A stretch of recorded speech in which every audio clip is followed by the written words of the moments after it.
Bonjour, rien de tel que de partager le témoignage d'un ou d'une jeune qui entreprend pour combler notre besoin hebdomadaire d'optimisme dont notre santé mentale a tant besoin. Et cette semaine, c'est Flore Persose, la fondatrice de Persose Paris, qui va nous donner notre dose hebdomadaire d'optimisme. Flore, bonjour. Bonjour Jérôme. Pour commencer, comment vous êtes devenue entrepreneur? Alors, je suis devenue entrepreneur à la suite d'un diplôme en design textile à l'école Olivier de Serres, dans le 15e arrondissement de Paris.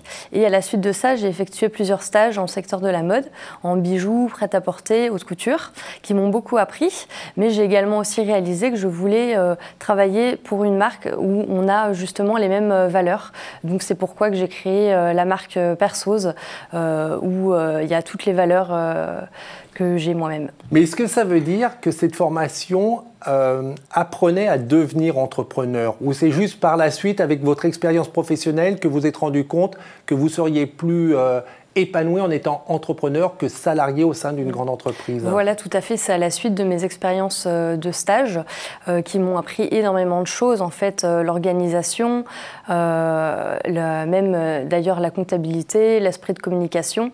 Donc c'est vraiment par rapport à ça. Et mon diplôme m'a donné cette fibre en fait artistique en termes techniques, savoir-faire. Est-ce que vous pouvez nous préciser l'activité de Persose Paris? Alors l'activité de Persose Paris, c'est la fabrication et la vente de maroquinerie. Cette maroquinerie, elle va être donc en cuir, donc c'est du cuir italien, fabriqué en France par des artisans qui sont labellisés EPV, donc entreprise du patrimoine vivant. Également en mai dernier, jury du meilleur ouvrier de France en maroquinerie. Et puis ça va être personnalisable et pratique pour la cliente. Pourquoi vous avez décidé de fabriquer en France et de travailler avec des entreprises du patrimoine vivant, les entreprises labellisées EPV? Alors déjà, du coup, c'est pour favoriser cette relation de proximité qu'on peut avoir, parler la même langue, etc. Et puis pouvoir proposer vraiment des produits de qualité. Et également aussi, on le sait tous, que le Made in France, ça a une renommée internationale. Alors je suppose que la maroquinerie, c'est un secteur très concurrentiel. Comment on fait quand on se lance et qu'on lance sa propre marque? Alors, quand on se lance, il faut s'armer de beaucoup de courage, beaucoup de patience, de passion également. Je pense qu'il faut proposer un bon produit qui va répondre à certaines attentes de la cliente, certains de ses besoins et envies, être également dans la tendance, dans les goûts, et aussi avoir un bon réseau de professionnels compétents, être bien entouré. Vous avez eu des doutes au moment de vous lancer? Oui, tout à fait. J'en ai eu effectivement par rapport au produit même. Est-ce qu'il va apporter autant de choses à la cliente? Est-ce que le marché est suffisamment mature également pour ces produits-là en fait, qui peuvent être complètement décomposés? Et en fait, on va pouvoir créer en fait, une garde-robe de maroquinerie. Ça s'approche vraiment beaucoup du vêtement. Donc, il y a cette vision qui est différente. Et comment on surmonte ces doutes quand on lance un produit et qu'on n'est pas complètement sûr qu'il va satisfaire la clientèle? Alors je vous dirais, on ferme les yeux et on clique, il faut foncer et puis prendre le risque, quoi. Vous êtes suivi par le réseau BGE. Quel est cet accompagnement? Alors c'est un accompagnement de qualité vraiment, complètement. Ce qui est très bien, c'est que on a des formations qui peuvent être dans vraiment beaucoup de domaines, notamment la comptabilité, l'aspect juridique, l'aspect des douanes aussi qui est très précis par pays, de communication, de création, donc vraiment c'est très vaste. Et de plus, il y a des after-work qui sont organisés donc pour mettre en relation les entrepreneurs, donc ça permet de créer des liens et donc avec certains vraiment de garder contact, donc ça c'est bien, on s'entraide beaucoup. Et puis également on va avoir un coach pour chaque porteur de projet qui va nous amener ensemble et on va pouvoir fixer des objectifs précis. Et de façon générale, ça apporte quoi cet accompagnement? Ça apporte de la confiance, ça apporte quoi? Tout à fait, du soutien, un premier feedback professionnel, donc ça c'est très important, une première vision du marché, ça nous pousse en fait, donc c'est bien. Vous pensez que sans cet accompagnement, vous n'auriez pas pu créer votre entreprise ou ça se serait fait mais de façon peut-être plus laborieuse, plus lente? Je pense que ça aurait pris plus de temps. parce que je pense qu'il faut au maximum créer son réseau. Et donc créer son réseau, c'est se rapprocher d'initiatives, d'associations, voilà, de choses comme la BGE. Donc là, c'est une forme d'accélérateur en fait finalement. Donc ça aurait été, je l'aurais fait, c'est sûr, mais plus lentement.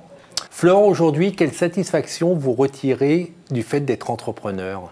Alors déjà, premièrement, je retire énormément de satisfaction parce que j'apprends vraiment tous les jours sur beaucoup de domaines, notamment le domaine juridique, le domaine de la comptabilité, etc. En fait, finalement, même si évidemment on n'a pas toutes les compétences dans tous les domaines, qu'il va falloir déléguer, etc., embaucher des gens, ça n'empêche qu'il faut avoir des bases, voilà, vraiment sur toutes les choses. Donc vraiment, on apprend tous les jours. Et de plus, moi, j'ai la liberté de pouvoir organiser mon temps de travail et en même temps mon temps libre comme je l'entends. Donc c'est une certaine souplesse. Et je pense que vous ressentez de la fierté du fait d'avoir lancé votre marque et aujourd'hui d'être à l'origine de ça comme celui qu'on peut voir sur le plateau? Évidemment, évidemment, oui. Quel argument vous pourriez donner à des jeunes qui nous regardent pour leur donner envie d'entreprendre? Alors, je leur dirais vraiment de ne pas hésiter, s'il y a toutes les conditions pour, de foncer parce que finalement c'est une super expérience humaine. On rencontre vraiment plein de gens et puis on apprend aussi beaucoup sur soi en fait. C'est très bien. Et le fait d'être jeune, ça complique ou ça facilite le fait d'entreprendre? Je dirais que ça peut être aussi aucun des deux en fait finalement parce qu'il faut simplement prendre les opportunités là où elles sont et qu'il n'y a pas d'âge pour entreprendre. Moi voilà, c'est vraiment ce que je pense. Il y a certaines effectivement qualités, certaines choses, aspects, notamment le goût du risque. Donc voilà, mais sinon tout le monde, ouais. Et après, pour ceux qui vont se lancer, le principal conseil qu'on peut leur donner, c'est de se faire accompagner, comme vous l'êtes, vous, par exemple, par le réseau BGE? Oui, tout à fait. C'est vraiment ça. C'est dès maintenant, créer son réseau, en fait, de professionnels, l'entretenir, surtout ne pas être seul, ne pas être isolé, parce que ça c'est vraiment un des facteurs d'échec, de ne pas avoir peur de l'échec. Surtout de ne pas non plus avoir peur de la réussite. Donc ça aussi, c'est très important. Et puis, au possible, en fait, d'être soutenu par son entourage personnel. Voilà, si les gens ont la chance, voilà, d'avoir une famille, tout ça, vraiment d'être soutenu. C'est important. Quelle est la prochaine étape pour Persos Paris ? Alors, la prochaine étape, ça va être de positionner le produit, de le montrer un maximum dans les boutiques en France et à l'étranger. Fleur, merci beaucoup et bravo pour ce parcours. Merci à vous. Et pour ceux qui voudraient en savoir plus sur votre activité, il y a bien évidemment un site internet www.persosparis.com. Pour revoir cette émission, c'est www.demain.fr. On se retrouve la semaine prochaine en attendant que le souffle de la création et que l'esprit de demain vous accompagne. Au revoir.